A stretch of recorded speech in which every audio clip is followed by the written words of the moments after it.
Welcome to Shape the World with Yemi. This is an open conversation. We have a special guest, Cherrie Atilano, who is a farmer based in the Philippines. She's the founder and CEO of AGREA International, and they work to empower farmers and bring dignity to farming and fish farming. And Cherrie has been very active during this pandemic. Today, she's agreed to speak with us. It's been another busy day. She's agreed to speak with us about farmers and how we can support them right now, to speak to us about taking action during COVID-19 and also even nutrition, because Cherrie is also, among other responsibilities and accolades, Cherrie is also a UN ambassador for nutrition. So we can touch on all of these things. Towards the end of the program, she's agreed to take reasonable personal questions. So personal questions are okay, but please, reasonable personal questions. I hold the eject button if any question is unreasonable. But that's towards the end of the show. So first off, we're going to kick off talking about farmers and the support of farmers. And Cherrie, welcome. Welcome to the program, and thank you so much for subjecting yourself to this open conversation. Welcome. Thank you so much, Yemi. Of course, it's a pleasure to be here. This topic is so close to my heart, and I'm so happy to actually be part of the United People Global family as your board member. It's Yes. an honor to be part of this global movement that you have been created, and it's been very, very impactful. I really need the special mention of that because it's not easy to start a movement, and you're cracking it. Um, you Thank know you. me, I will never say no when the topic is about farmer, about agriculture. I breathe it every single day. I live it. I smell it. I sleep with it, and I wake up with it. So basically, that's it. Just to give everyone a background, Yemi was introducing me as a farmer and among other things, the ambassador. So I will encapsulate my topic tonight, more of a sharing on why I'm actually in this kind of endeavor. First, I'm young. I still belong to millennials where, a lot of us are actually not interested in agriculture. It's still a lot of work to do because to go into farming sector most of the time it's not a choice of everyone. That's why we have a global problem of aging farmers, an average age of 60 years old. They actually call them endangered species, the Wow. farmers. Wow. And second one, agriculture is a male-dominated industry, and I'm so happy I'm a woman who has been here in the sector since I was 12 years old. So it's been 22 years being in the sector. Wow. Um, Wait, how many I years? 22. Oh my word.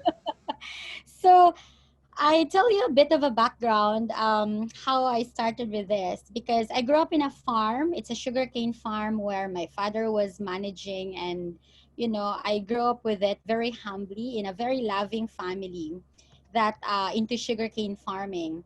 However, my dad died when I was 3 years old, and then Oh after no. that, the land was agrarian reformed, and it was just so difficult for the sugarcane industry. However, my mom was always like pushing us to study. It's because, among all else, the last that you will do is to go back to the farm and work in the farm, right?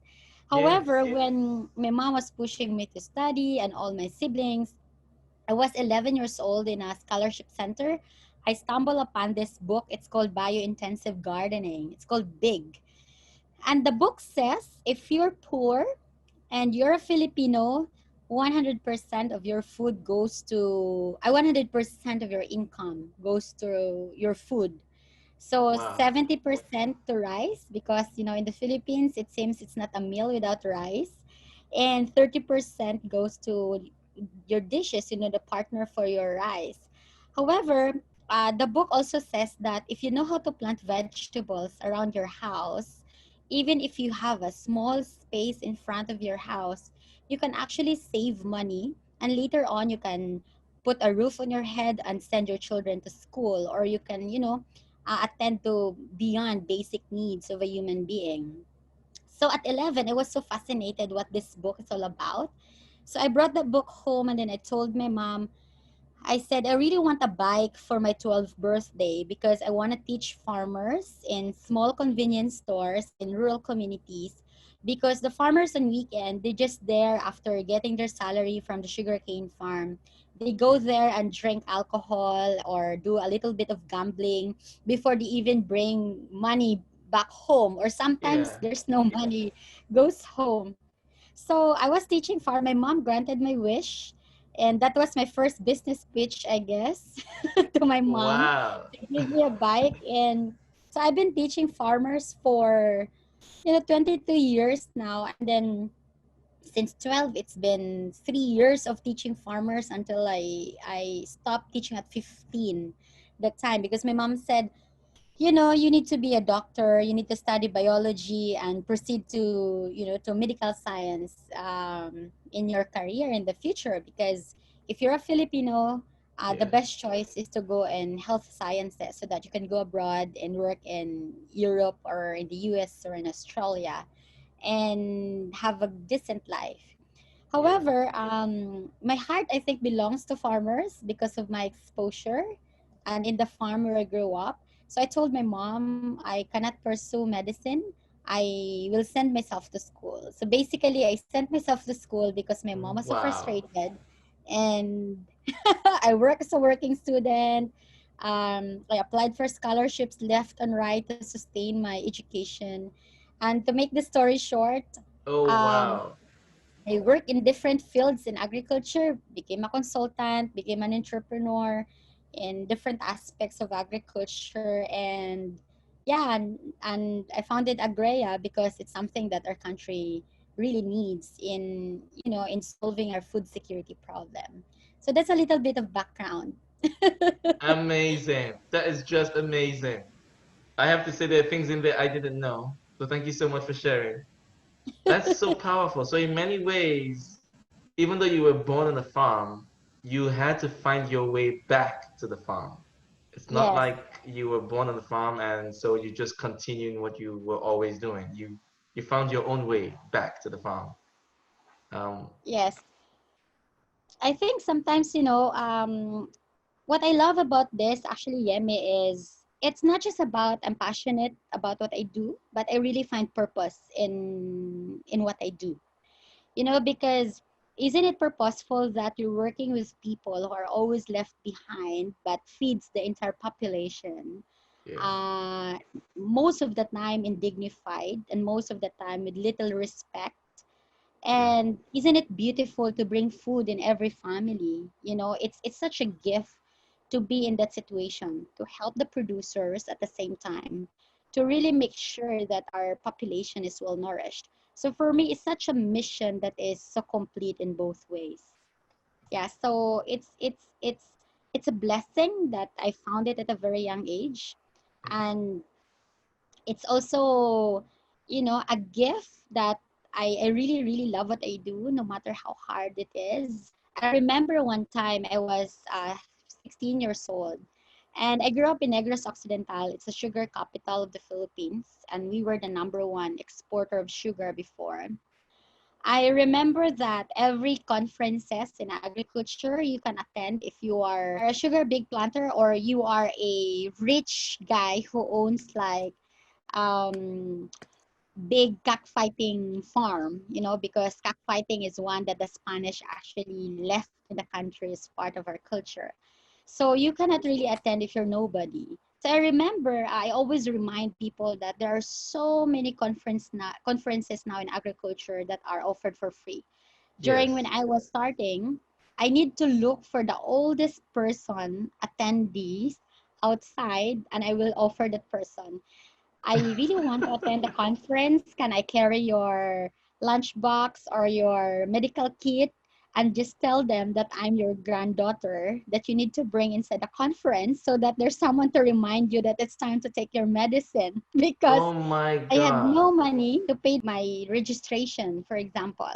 Yes. So it's such a blessing that it was so hard before, but right now I could see that there are a lot of conferences that are actually open, and people can avail with it. But during like 20 years ago, it wasn't that easy. All right. Thank you. Now, what I wanted to ask you now, and everybody, please, I will be coming in for questions because we need your questions to drive the conversation.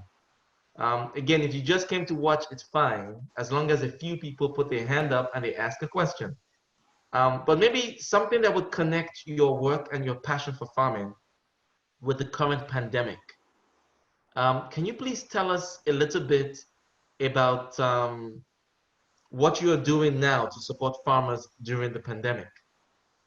So, I think I was sharing you a bit, Yemi, the other day that it's been so hard for all these things happening because it's a lockdown and so many people are actually here in the city where I stay in Metro Manila. We Yeah, have around 23 million people locked down in the metro. And this is also harvest season in the Philippines. March to May, it's summer season, and so many fresh produce are being harvested. yeah. And imagine the problem. You have lockdown both on the farmer side and the producers and on the consumer side. So, Wow. like Yeah, 3 days after the lockdown announcement, I received so many calls and so many text messages of farmers from all over the Philippines asking on how we can help them to provide market or to even bring their produce to the consumers because logistics so difficult and a lot of things are just not in the normal place, right? yeah, So I just couldn't say no to that, and I couldn't just say close my eyes and feel the comfort of my home and do like read a book and chill until the lockdown is finished or do my other businesses because I still have my other things being to be attended anyway. However, I just couldn't just sit and say like, it's fine, the produce will just rot in their fields and the people will just go hungry. So yeah, what I did, I said like, I called my team members and I'm so happy I have a very good members in AGREA in my company. I informed them, can we do something about this? Because of course we don't have office. However, there are so many farmers all over the Philippines that we don't know them actually. But we need to help them because they're asking for help. They have produce yeah, in their fields rotting. The restaurants and the hotels that they were used to supply them yeah, are also closed. So we launched the movement, and it's called Move Food Initiative, on how actually to mobilize, working with different areas in the Philippines. And so we launched a very simple like Google form online that if you want vegetables, that these are the vegetables that present farmers are asking us. yeah. Are you there? I think she's Um, frozen. okay. Just checking if it wasn't me who was frozen. Let's just give a few seconds for the network to come back. And in the meantime, welcome to everybody who's joined since we started. Welcome, Danilo. Thank you for joining us. And welcome to everyone else. This is Shape the World, and it's not a webinar, so you're not here just to listen. We really need your questions. So once she's done, hopefully describing, responding to the last question, I hope somebody's ready with a question. And if you want, you can already, if you don't want to speak, you can type your question in the feed. If you type your question in the feed, we'll take your question. Okay? And yes, Rosalind, I agree. It is really inspiring. Let's hope the connection comes good. Although she may have to reconnect. Let's see how that goes. But I love that she found the problem and chose, like she said, to take action, not to stay home and read a book. All right, let's just see. I don't think she's back yet. I don't think she's back yet. All right, in the meantime, you can ask a question now or type a question in the feed while we wait for Cherrie to reconnect.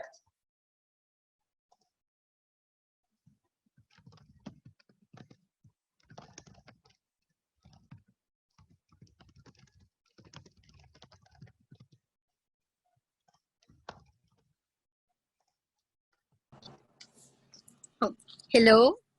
Hey, you're in two windows on my screen. Oh, do I have two windows on your screen now? Yeah, that's totally fine. Are you on two devices? I opened my cell phone because the laptop was not working. It froze. Yeah, that's fine. So Yeah, don't it worry froze. about, yeah, don't worry about the laptop. I can remove that actually. Oh, Okay. hi, let me see. Yeah. So now I'm just here in my phone because I don't know what's happening with the computer. Yeah, no, that's totally fine. So we can hear you, we can see you. It's perfect. Perfect. All right. So you were telling us about after you called your team. So Yes. you got these calls, you called your team, you have a great team that's active and responsive, and you were telling them we have to do something. Yes. So I called my team and then I said, like, we really need to do something about this because we cannot, we work with farmers and fishermen, and we also want to bring produce to our consumers, right? And I think if you want to create change, this is the perfect time to create change because everything is so difficult. And if we can do this, that we can cater to both producers and consumers. So I think we need to do the job.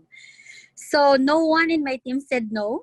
So that's actually the most beautiful one. I must say that I'm so Congratulations. lucky to have that kind of an amazing team. Yes. And I told them that, okay, so they said, when are we going to start? I said, right away. You should have started yesterday. So Awesome. we Awesome. said, okay, let's start. So we started, and up to date, as of April 12, we have been moving around 67 tons of vegetables and fruits to different parts of the city. And we help more than 3,300 farmers already in our platform. Wait, how many So tons? 67 tons, like as Six. of April 12. Oh my word. I guess today, I think it reached around 100 tons already by today. Okay. And And this is such a milestone. how many farmers supported? You give a number of farmers. We have been helping around 3,335 farmers in our platform, and we deliver goods to more than 15,000 families. Wow. I mean, come on, Yes. people. Can we get a round of applause? Or at least some kind of hand waving. That is just amazing. I mean, if the alternative was staying home and reading a book and 60 plus tons, 3,300 farmers and families, can we please get a thumbs up or a round of applause? That's just amazing. Thank you so much. That is just amazing. Thank you, everybody, for the thumbs up. Awesome. So I mean, you were adding more to this story. Yeah. So, it's actually not more of um like a happy story. It's not like a bed of roses on how to do all this because it takes a lot of challenges and hurdles along the way. Like, for example, after 3 days of posting that we have this initiative of helping farmers, we receive like uh, 10 tons and more of produce that we need to deliver in the market. And there's a lockdown, so no vehicle to bring the produce. Oh, There are wow. militaries and police on the checkpoints, and the farmers, we don't actually know them. We just, we just help them because they really need help and they've been asking for help. So what happened is, we worked with the Department of Agriculture. I wrote a letter to the Secretary of the Department of Agriculture, and then we said that we've been doing this, and these are the difficulties we experience on the ground, and I think we need to do something. So we're so lucky that the Secretary has been very supportive with our work. He immediately issued an advisory encapsulating and answering to help to ease up the challenges that we experience. So they issued like advisory on food pass lane so that when you're Okay. delivering food, it will be a bit easier. You can easily get through That the is checkpoint if you amazing. get a pass. That's amazing. Second one that he helped, I asked for a warehouse to sort the vegetables because and the fruits because they're all coming from different parts of the Philippines. So they Yeah, provided a free warehouse for us. And amazing. then, yeah, third one is we also want to have like, help on on having more farmers in the platform. So they also connected us to more farmer cooperatives. So right now we have around 18 farmer cooperative part of our work, working with us. So it's been challenging, but at the same time, very, very fulfilling. And we have a lot of volunteers coming our way. So for example, we call them movers. We have volunteers who are taking care of every village where we supply the produce. They're the ones consolidating for the orders of one village, and it created a community. You know, like there's a village that sometimes didn't know their neighbor. Now they know who are their neighbors, and there are apartments that they don't also know their neighbors in the apartment. Now they're friends with their neighbors in the apartment. It built community because of food.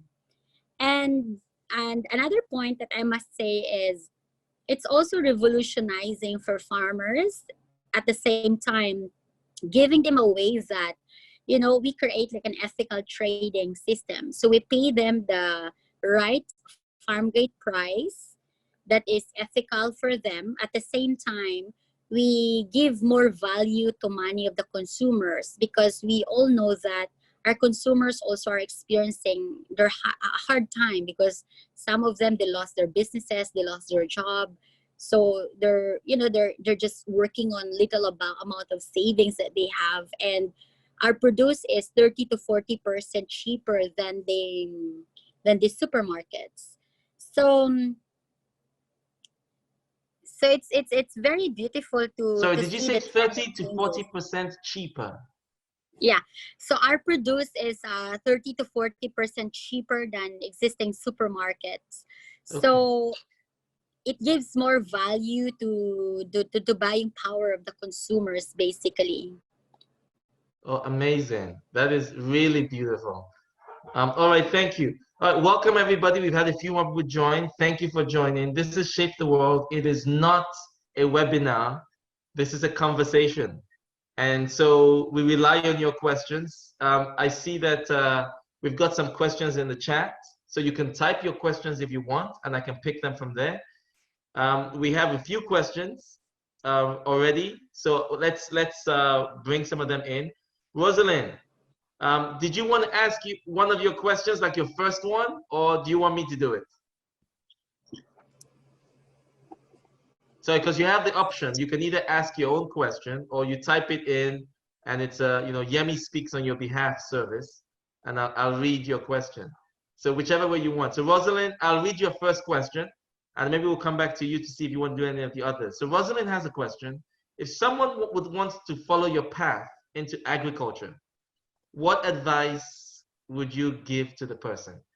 I'm sure you have a whole book that you can give to the person, but maybe if you can pick 2 or 3 things that you would advise someone who wants to go into agriculture.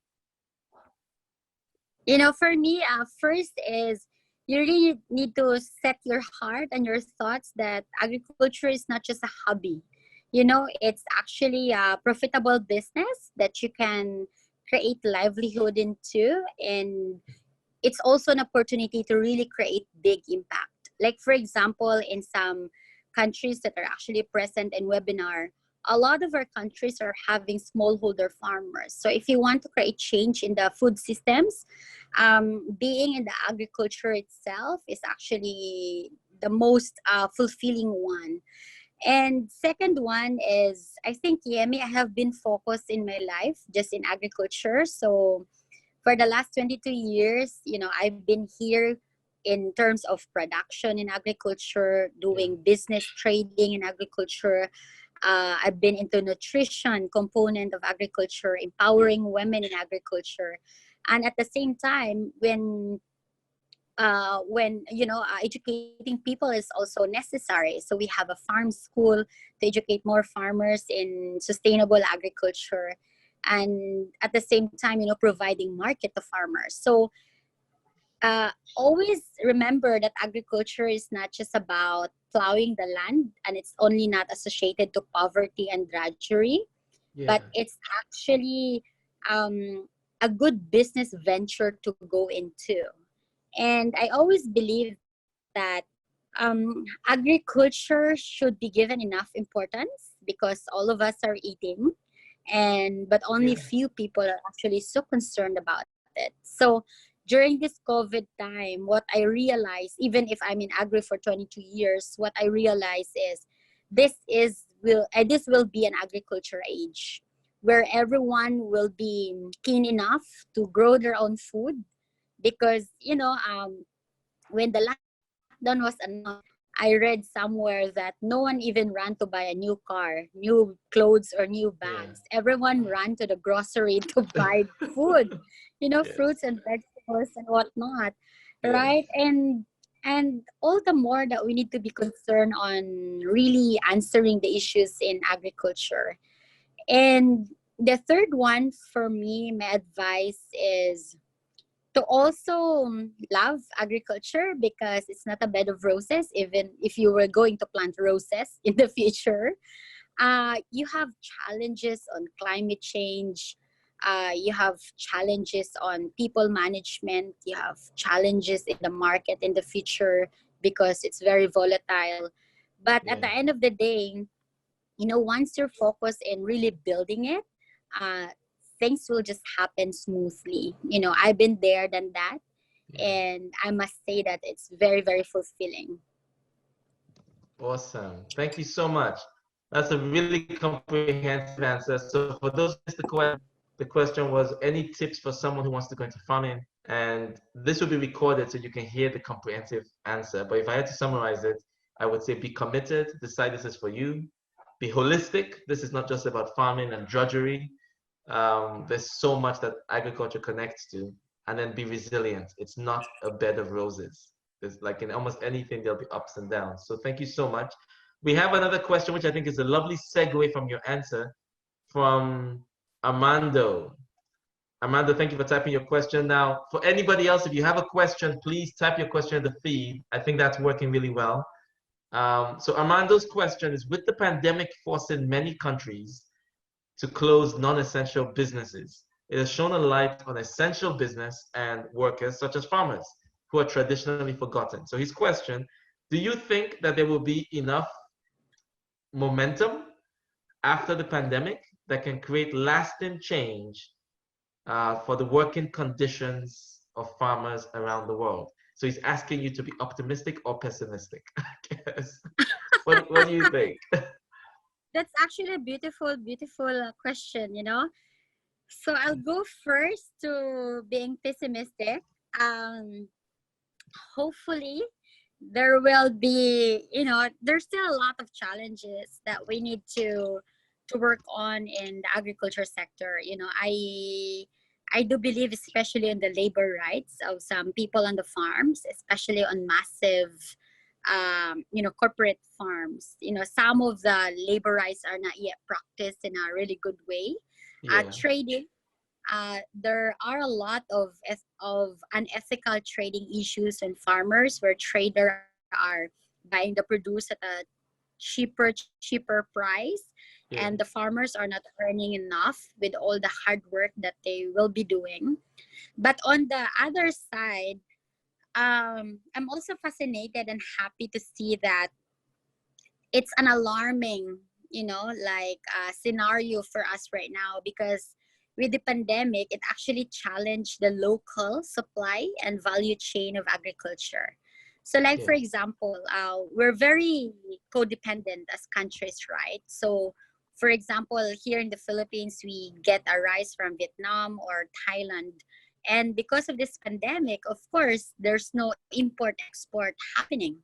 You need to live in the resources that you have in your locality. You need to live with what you harvested in the last season or in this coming yes, season.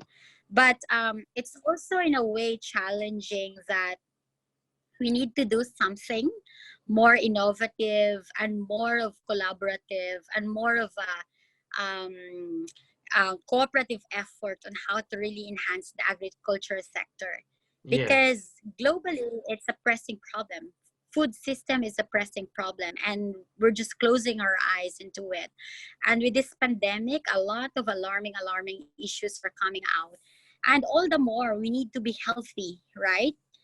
So it will also change our diets because this pandemic. They said that if you're healthy, you can survive, and Yes. we've been so unhealthy in our diet anyway. So this will actually challenge us on how to support local, to grow local, and Yeah. to actually like eat healthy, eat what's in season, eat what's around us. Because with the pandemic, no one can farm now. No one is into planting right now. Everyone's No. just like harvesting because we need to bring food on different areas of the world. In your own local production. You cannot rely to your other country consumption anymore because of the lockdown. So there will be mobilization globally to give focus on the food systems, I must say. So Oh, that's actually a good sign. So many finance institutions also, even here in the country, are actually working on how to actually support agriculture after this because yes. they really, witnessing the potential of investing in agriculture. Food is necessary. um Another one, Yeme, I always like when I teach farmers, right, and even like Yes. other social entrepreneurs in agriculture, I always tell them, agriculture is a business. It's a business that will never die because, for example, if one person is born in this world and that person will live for the next 60 years, Yes. feeding that person is a business in the next 60 years. What if there were like 5 million people being given birth every day? So feeding that 5 million people in the next 60 years is the lasting business, right? Yes, So absolutely. it's very sustainable if you focus on that. Fantastic. Thank you so much. The questions are pouring in, so I'm now torn and sport for choice, but please keep them coming. And to encourage the flow, let's take some of them. So we have a question from, let's go to the one from Sylvia. Thank you, Sylvia. So Sylvia wants to know, do we still have enough land for agriculture? So she's saying that she can see the future in agriculture in the Philippines, but in the past few years, there's been a big development in real estate, and agricultural land is being converted to be residential. So do we still have enough land for agriculture? Big question. Hey, but your thoughts. Sophia, your question is fun. It's a bit political. you Okay. know, Okay. it's fun. I will answer it straight. Of course, there's always industrialization, and a lot of land in the Philippines are actually converted in real estate or industrialization development, and it's not good because those lands are actually intended for agriculture. It lessen your food production space. So Yes. it actually threatens our food security, but at the same time, there are also so many technologies that are uprising Okay. that you don't need much land to produce food. So there are, technologies like hydroponics or, aquaponics that utilize the same amount of land but double the production. So there are always challenges along the way. And another one is our forests are being burnt and the soil is being damaged.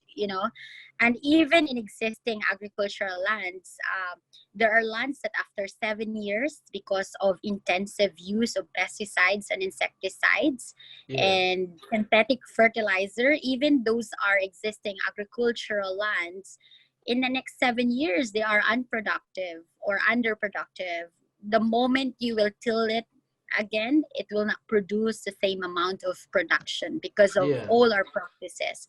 So we're living in a bit challenging world, but I always believe that there are also huge number of people who are more awakened and mindful and enlightened, I must say, that they're practicing different kinds of sustainable agriculture. They do natural farming, organic farming, biodynamic farming, regenerative agriculture. So there are so many people who are also transitioning into better ways of production. But land size has been a challenge.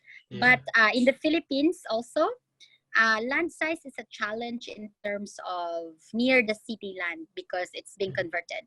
But if you go to countryside, we still have so much underproductive land that we still have potential to make it productive. I love it. How does she do, people? I think that's beautiful. Now, for those of us who are not in the Philippines, we didn't know that that was a political question, but she took it with grace, and I think she hit the ball out of the park. So thank you very much, Sherry. So please bring it on. We want more questions. So for everyone else who's joined, this is Shape the World. It is not a webinar. You participate, and the quality of the conversation comes from your questions. If you want to just watch, that's okay. I want to go to a question from Wale Omofojoye. Wale asks, he has a few questions, but let's start with the one that says, what's the first book that changed your orientation to agriculture? Anybody else, please put your questions in the feed. Let's keep driving this. So Sherry, I think you said at the top of the program, I think it was a bit in your blood already, but is there a book that changed your orientation? The first book is when I was 12. It's called Biointensive Gardening. It's called Big. Right now in the Philippines are actually, I think, reprinting that book and improving the content because it was printed like 2 decades ago. Okay. And it's not relevant to like this climate change anymore. But another one that inspired me about agriculture is actually Sustainable Thailand. There's a book about sustainable Thailand on how the king actually spearheaded the agriculture of the entire country. That Thailand is the only country, I guess, in the world that is not importing rice. They produce their own rice to sustain their entire population, and then they also export. And they're really focused on building really great infrastructure for the Mekong Delta River to be distributed all over the massive land of Thailand. So that's why when you go there, they almost have everything, and they're always like harvesting every month. And because of that, they're very ideal. Like when I was in Thailand last time, the young people are actually coming back from all over Europe, US, who were sent by their parents for a scholarship, and they want to go back to Thailand and farm. So they're really making farming sexy because, you know, a lot of young people who are planned by their parents to be bankers in other countries are now coming back to really help in their agriculture sector and also build business in it. So it's one thing that I must say that inspired me because it's not only like written, but it's really like done already in action, and it's very effective. Powerful. Thank you so much. I'm actually surprised. I was half expecting you to say there was no book, and then I was going to ask you to please write one. But it seems like you found books and examples. So thank you for sharing that. I still think you should write one though, so that your energy is also preserved in a way that can inspire others. Obviously, videos like this one will also get out there, and I know you have lots of other videos too. But that's a comprehensive answer. Thank you. So whose question should we go to next? Let me see. Rosalind had a few more questions. So let's go to, do you export your produce? We don't export our produce in our farm. We only sell local, but it's part of our plan to really export in the future. You know, what we like to do is there's so much demand also in the Philippines because our population is growing, and we cannot even supply the local need. After that, we'll go for export products, but more on value-added products. It's more processed products from our farm. Awesome, thank you. Now, Rosalind had another question, which inspires a question in my mind because you said something earlier. I think you said you teach farmers sometimes. Is that correct? Yes. Okay. So Rosalind was asking, can you teach someone in Africa how to go into the agriculture business? I guess your teaching Of has been course. face to face. Yeah, I teach farmers on production side. I also teach agribusiness lesson. I also teach agricultural economics. So, but in our farm, I am more than happy to teach, people from production to building their agribusinesses. But a lot of people are actually asking me to create like a video on or an online, lessons on people to learn how to farm. Love I it. don't know if time permits, but if you're running your business, it's just so hard sometimes to find Yeah. time to do it. Unless you invite me to go to Africa We can and make it let's happen. have a little bit of teaching there, I love because it. agriculture is such a great thing to actually teach. Yeah. I love it. Thank you. And would you also, maybe you already do this, would you be willing to mentor farmers? I imagine it's quite hands-on to do that. Yeah. So I have been mentoring a lot of farmers in the Philippines, not only the graduate of our school, but even like young professionals that they're actually starting their own social enterprises or businesses in agriculture. So I'm always open to mentors. Sometimes they would come to my office, I give them advice, and I also give them a little bit of review on how they run their business. So I think, Yemi, the best thing in life is to actually teach more people on what you have, right? And because it's just like multiplier effect, the Yes. mission that you want to do, it's also happening in a massive way. So I'm very open to mentor. Excellent. Um, I've been mentoring so many people, so Yeah. why not? Maybe it's something that we can do in UPG. I love it. Challenge accepted. I love it. Some lucky people are going to get a very special mentor. I love it.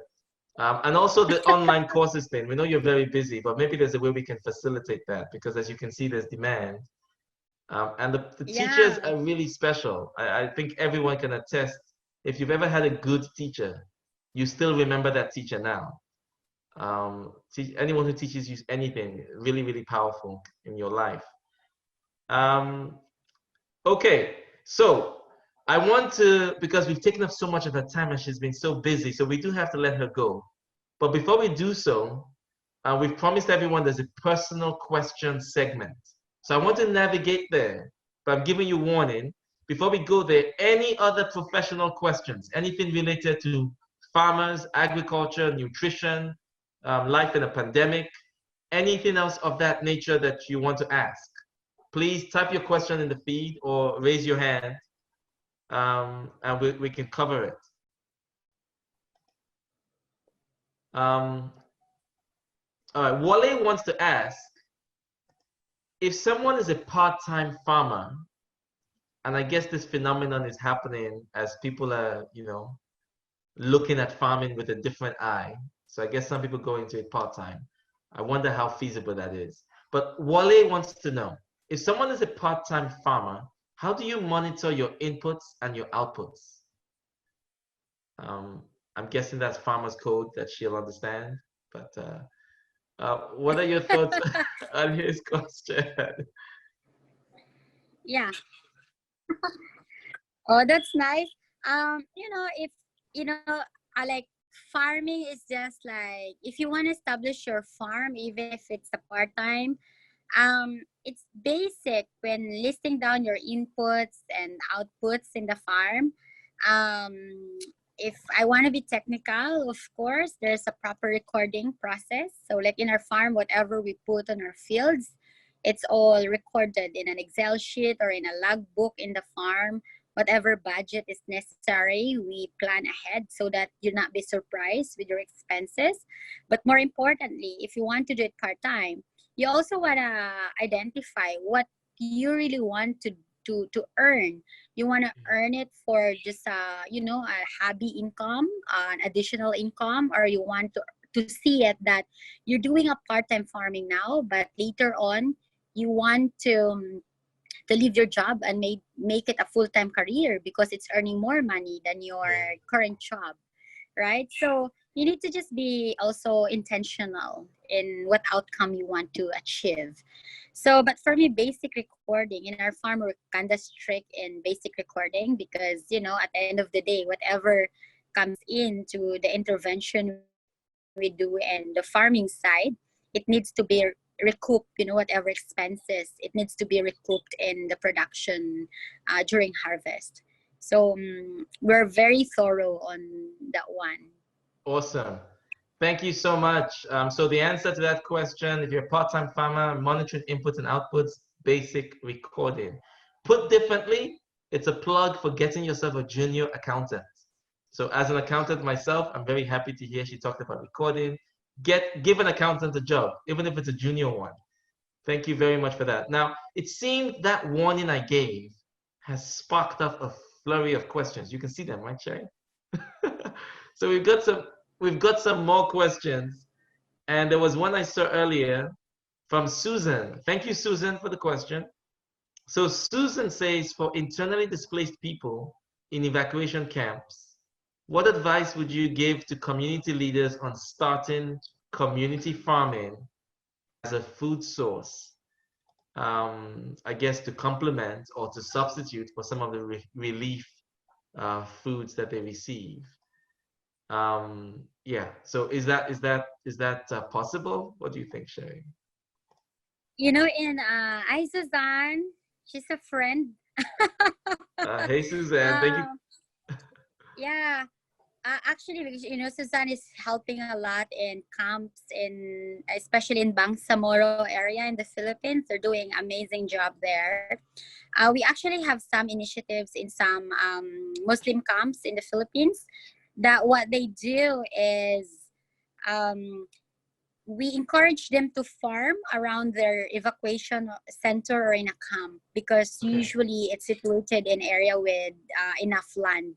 So what we're trying to do there is why not in this quarantine season, I encourage people to grow early maturing crops, like they can harvest in like a month, you know. Okay. So I actually created a video 2 weeks ago that I was teaching how to plant simple spinach, you know, simple petchay, so that in 2 weeks you have harvest, in 3 weeks you have That's practical. Oh, vegetables. that's practical. Very, very practical. Very, very practical that they can utilize. And there are a lot of vegetables that actually can be harvested in less than a month, especially leafy ones. So those are the stuff that, you know, so easy to grow in quarantine area, especially in Excellent. camp. Awesome. Thank you so much. Next question is from Patrick. Patrick is saying that in the US, as much as 40% of produce is thrown away. And he wants to know, is it similar in the Philippines? Do you have similar levels of waste? And do you also have a system to redistribute food that is still edible to the poor and to people in need? Oh, thank you so much, Patrick, for the question. Actually, during this COVID 19, we actually have initiative attached to the Move Food initiatives that every organization or village that would order around 300 kilos of vegetables, we donate 15 kilos of vegetables on top of that to kitchens that are supporting, for example, frontliners, including security guards, construction workers that are stuck in the construction site and they don't have money to buy food. You also Wow. donate foods to homes of trafficked women and orphans because, you know, it's necessary for them to have food on their table. And on the food waste, that's actually one that is closest to my heart. Like even in AGREA, as much as possible, we don't want food waste in our production. So whatever possible food waste that we have before it goes to the trash can that we convert into organic fertilizer, we sort out whatever is still consumable, and we distribute to really marginalized communities and families that could benefit them, as long as they can still eat, the quality of goods. That is just Yeah. amazing. That is just amazing. Wow. I didn't expect such a profound answer. So thank you. And you're really touching lives. All right, people, she's busy. We do have to let her go. So this is the final segment now. You can ask her personal questions. And for those who were with us at the top of the program, reasonable personal questions, please. So please type your question in the chat so we can see it. And then she'll respond. Any personal questions you have? I can kick it off. Um, you don't sound like you have much free time. I'm hoping you can find a way to create some free time. What do you like doing when you manage to find some free time? So personal questions, please put your questions in the feed and Cherrie will respond. Okay, so please, Cherrie, over to you. What do you like doing with your free time? I love to paint. Whoa. I miss painting. I always, I actually, sleep is non-negotiable to me. I need to have 8 hours of sleep on a daily basis, and exercise daily, and of course Amazing. eat healthy. But and because most of the time I'm just working and working and working, and family responsibility. But if I have time, I really want to paint. Amazing. Oh, I wouldn't have guessed that. So amazing. All right. Any other personal questions in the feed, please? Any personal questions? She's accepted to take some, so I'm looking. All right, Sylvia looks like she's got a business question, I think. Sylvia, that's a business question. Okay, maybe how can we get in touch with Cherrie after this? Yes, you can get in touch with Cherrie after this through contact@unitedpeople.global. Just get in touch with us and we'll make sure any message you have gets through to Cherrie. Is that okay? Or do you want to give a contact email address for AGREA? You can do that too, Cherrie. Yes, yeah. Yeah, let's do that. Then it's more direct.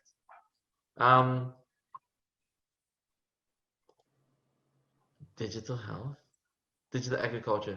Thank you, Ami, but we're doing personal questions. Any personal questions? Um, People usually ask all kinds of questions. Some of them are fun, like, what's your favorite color and things like this. I haven't seen any here yet, but personal questions are welcome. All right, she's accepted to take some. By the way, while we're waiting, what is your favorite color? Orange and green. I have two favorite colors, but okay, one is green, second is orange. Okay, green, I think we can understand because we can see that connection. Aside from green, it's orange. Okay, is there any explanation for orange? I just like the vibrancy of orange, and I always associate it to sunset. The I love it. color of sunset. Yeah. All right, awesome. Thank you. There's a final question from Rosalind, who is about to leave. Thank you, Rosalind, for joining. She wanted to know, is it expensive to start a family? I think there are many people here who can give you an answer to that. But Cherrie. I don't have a family yet, so I don't know how expensive it is. But at home, I'm the one in charge of our budget at home, everything. So of course, it's not cheap to start a family, I must say. And including, I think, if you have babies, you need to buy like everything for the baby that is quite not cheap, education of your kids. So that's why, I cannot answer that. I don't really have experience much. Maybe Thank you Yemi, very you can much. answer that. All right. On the personal note, we have a question from Sylvia. I think she meant to say she's asking for a friend. She'd love to know if Cherrie is single. I didn't get the last part of the question. There's Is that one. Yeah, I think it's just is Miss Cherrie single. She's a very young agripreneur and she is inspiring. I'm still single and dating. Great. All right, let's leave the political questions there and we can move on. Thank you for taking that one. Someone said, Jill. Jill would like to know, and this might be too detailed for this call, but what is your beauty regimen? I hear a Oh company my. in that question. Oh, that's fun. Thank you, Jill. Beauty regimen. Who? First, I want to have 8 hours of sleep. I do exercise every day, simple and long exercises. I eat pretty healthy. And fourth one, I guess, I love the sun as much. That's why this lockdown is quite hard because I always love to have sun on my skin. And lastly, just live happy and don't forget to laugh. That's why I love it in this conversation. I keep laughing. I'm actually seeing some questions that makes me laugh. Awesome. Thank you so much, everyone. There was a potential business question. Someone asked, we are considering vegetable and fruits dealership in the NCR. How can we avail of your local distribution? So is there a AGREA email address that we can share again? Yes, we can share the AGREA Facebook. Actually, you can find AGREA, AGREA, in Facebook. And we share there our Move Food Initiative link where you can order online. And also you can visit our website, www.agreaph.com.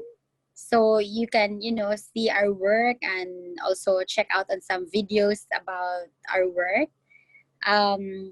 You can follow me on Facebook and Instagram. I always reply as long as I have time. And if you need more assistance, yeah, just let me know. All right, beautiful. Thank you so much. Susan wants to know, are you going to start a cooking show on TV? Cooking? Where did that come from? Oh, I love to cook. I was showing like a video of me like doing some smoothie or juicing.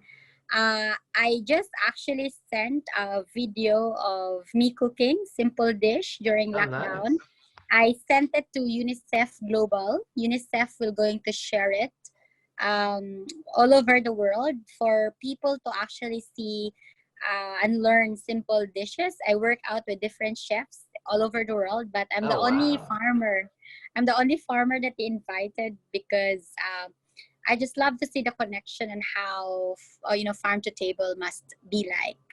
So, but in the future, in my farm, if you visit, I always like love cooking for people. That's my pastime. If I'm stressed, I cook more or I bake more. So people around Wow. me are always like, there's zero hunger in front of me. And if you're in my farm, I always cook everything from scratch. I harvest the vegetables Um, and prepare something. I love that. Yeah. oh, So wow. definitely in the bucket list, I will have a video teaching people how to farm and have a Look. video, teaching people how to cook. Thank you for the question, Susan. We almost missed that. Thank you. Um, Yeah. Adeshina Abidemi, he's asking, as someone with so much knowledge about food, um, do you find it difficult to select what you eat because you know so much about food? Actually, no. It's just like, it comes automatically on what I love to eat. I'm not that picky, but I always want my food real. Meaning is I eat little processed food if there's no Okay, choice, for example. okay. But I always just want fresh food, and I always want to eat food in season.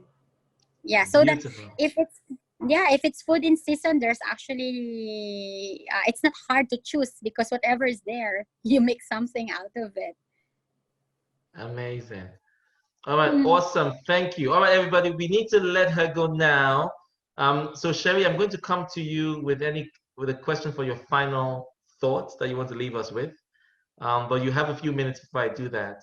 So any final questions, everybody else? If you have any final questions, she can multi-process. So Cherrie, you can prepare your final thoughts while we take the final questions. Will has asked a question about TSDA courses, TESDA courses with AGREA. And he says they are open scholarships. And he wants to know, are there any qualifications that people have to meet for them to be able to, I guess, access the scholarships? Yes. That's TESDA scholarship. It's actually an authority under the agency of our government. We have two farm schools. One is in Marinduque Island and the other one is in Siargao Island. It's the #1 island in the world by Condé Nast. So we have a farm school there within our farm.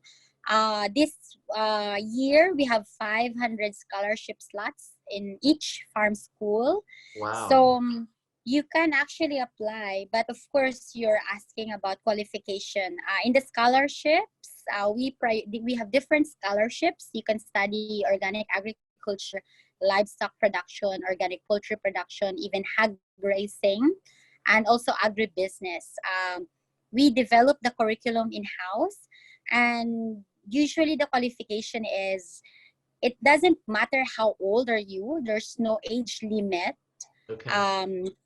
We have students that may be 15 years old with a consent from their guardian or parents to join, up to a student of 78 to 80 years old. So Wow. they can actually apply. Most priority on our scholarship is you need to be indigent. You don't really have money to pay for the tuition, and you have a willingness to farm and implement what you learn immediately, or you are an out of school youth that you're looking for skills development so that you can apply for a job, maybe in a farming sector. It's something that we really accept because we're also supporting youth employment possibility. So those are the things. But sometimes there are people who are rich enough to pay our tuition, so they also join our courses. As much as possible, we focus on indigenous people, and there are a lot of people actually applying for a scholarship. So it's been pretty beautiful. That is wonderful. Thank you so much. All right, Cherrie, I'm going to leave you 60 seconds to gather your thoughts for your closing remarks. And for everybody else, I want to say thank you for making today special. It's been the first time we're doing this not on Facebook. And I have to say, I'm actually very, very happy. The questions have been quality questions. The responses have been wonderful, really wholesome, and straight talk as well, and practical. I've learned stuff. So this has really been exactly what Shape the World is about, a conversation that we all run together. So thank you so much for making it special. The next edition is on the 29th of April, and it's going to be the same link, but if you follow us on social media, you'll get the updates. So on any platform, it's United People Global, except Twitter, where it's United People 36. So please follow us on social media for the updates, and please join us next time. But before we go, I would love to give Cherrie the last word. Cherrie, any final thoughts you want to share with this audience? And this is also recorded, so the video will be made available for anyone who watches this in the future. I always share what I learned from my mom growing up, that if you really want to be relevant and useful as a person, connect the shortest distance in life, and that's the distance between your brain and your heart. When you know how to connect this distance, it means so much in life. You can apply it in your personal life, in your career, or whatever advocacy you have. And second one, I'm a fan and advocate, and I always believe that farmers are the best human being on the planet. No bias. I've been here for 22 years. But it's time to really dignify our farmers. It's time to really respect this profession, because it's the profession that is most hopeful and it's feeding the world no matter what kind of pandemic we will experience, what kind of climate change we will suffer. Farmers are the most important in our food nexus. And lastly, stay healthy and happy in this pandemic. I always believe that there's a reason why this is happening. And for me, it's a reason of awakening on how we will take care of our planet, how we take care of ourselves, and how we take care of other people. We need more compassion during this time. We need more love and we need more healing. So I always wish everyone, good vibes, and focus on what's important in life, and focus on moving forward with a more enlightened mind and spirit and plans, so that we will make a very sustainable future and a better world to actually live in. Mwah. Thank you, thank you, thank you. Big thank you to our guest, Cherrie Atilano. Cherrie, thank you for your inspiration. Thank you for your time. Thank you for your example. Thank you for your action. The list is endless. And again, she is part of the UPG family. She's on our board at the very top, making sure that UPG is really pushing that envelope and moving that needle in our mission to make the world a better place.